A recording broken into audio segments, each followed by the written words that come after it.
You've probably never thought about how easy it would be for someone giving a speech to get shot. But on September 10th, 2025, Charlie Kirk found out the hard way when he stepped onto a stage at Utah Valley University that security professionals call a fatal funnel. The venue was shaped like an amphitheater with the speaker at the bottom and tall buildings surrounding him. For a sniper, it was almost too easy. Kirk had professional bodyguards, 6 university police officers, and 3,000 people getting their bags checked at the door. Security expert Chris Herzog had warned Kirk directly that there was a 100% chance he could die while speaking at universities without bulletproof glass and adequate protection. 3 months later, a single rifle shot from a nearby rooftop proved Herzog right.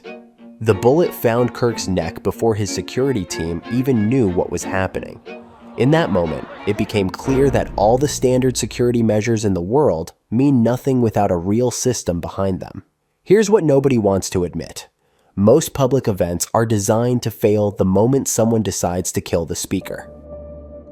When most people think about protecting famous people, they picture tough guys in suits scanning crowds. But by the time your bodyguard spots danger, it's often already too late. A skilled shooter can hit targets from over half a mile away. Even the most alert bodyguard needs about 1.5 seconds to recognize a threat and react. At those distances, that reaction time means very little. This is why smart security people focus on stopping the attacks way before they even start. When researchers look at successful assassination attempts from the past 50 years, they find a pattern.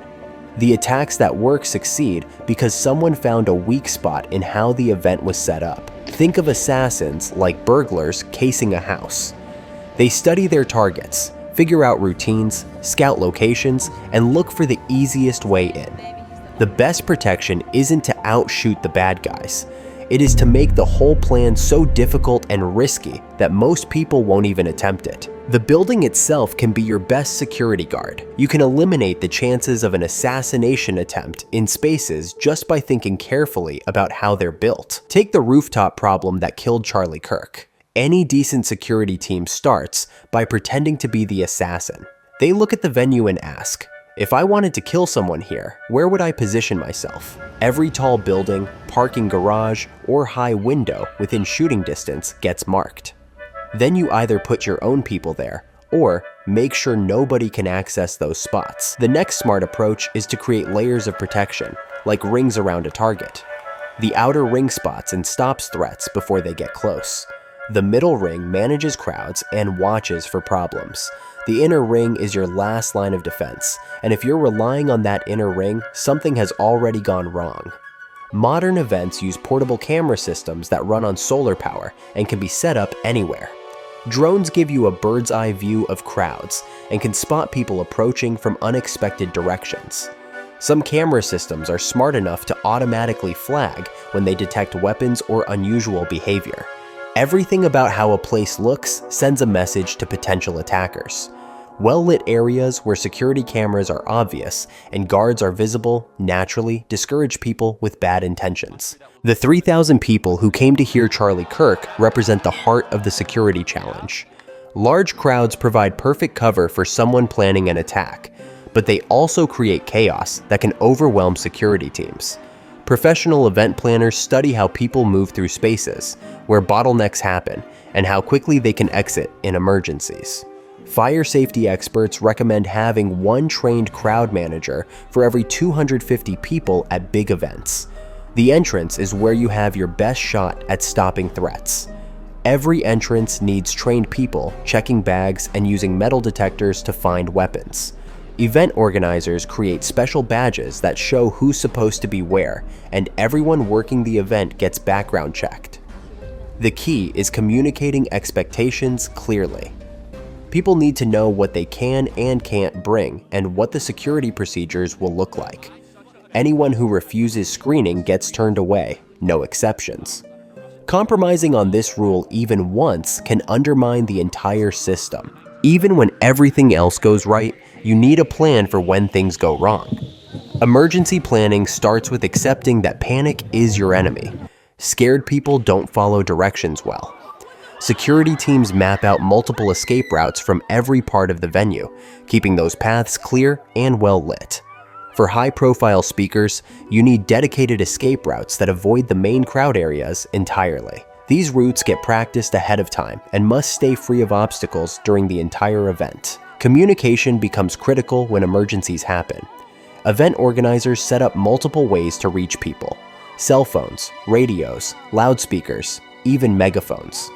All systems need backup power and regular testing to make sure they work when needed most. The command center acts like air traffic control, monitoring camera feeds and staying in touch with police and emergency responders. When seconds matter, having one central decision-making location can save lives. The best security happens before the event begins. Professional protection teams spend a lot of time identifying potential threats weeks or months in advance and researching people who might pose risks. Security teams monitor social media for concerning posts and work with law enforcement to understand developing risks. That mere hours before the attack, he posted videos on social media indicating many attackers reveal their plans online before attempting anything in person. They also study the target's schedule to find vulnerabilities. Working with local authorities proves essential for getting intelligence. FBI task forces share details about developing threats that individual security teams couldn't access alone. Frontline staff training plays a huge role that gets overlooked. People who interact with attendees are positioned to notice when something seems off.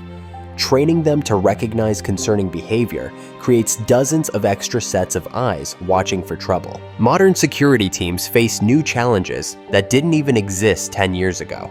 Commercial drones have become a concern for outdoor events. Someone can buy a drone online to spy on security setups or potentially carry explosives. Countermeasures include systems that detect unauthorized aircraft and technology that can disable threatening drones.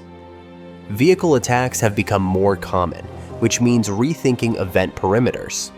Barriers like concrete blocks and strategically parked heavy trucks can stop vehicles used as weapons. Video technology has gotten sophisticated. Camera systems can now automatically detect weapons or identify unusual movement patterns. The challenge is getting different technological systems to work together effectively. The Charlie Kirk assassination shows us that security measures face serious challenges when they're not part of a comprehensive system.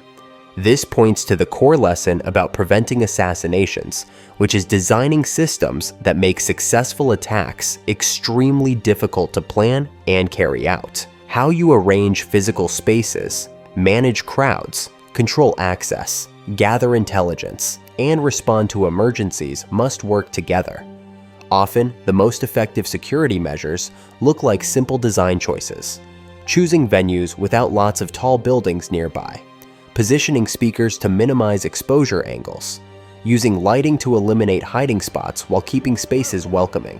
These approaches work because they address the fundamental challenge every assassin faces: predictable access to their target from a position offering escape. Security design that eliminates these basic requirements forces potential attackers to take greater risks, use more resources, or abandon their plans entirely. Making attacks harder to plan and execute provides far better protection than simply having more guards with bigger guns.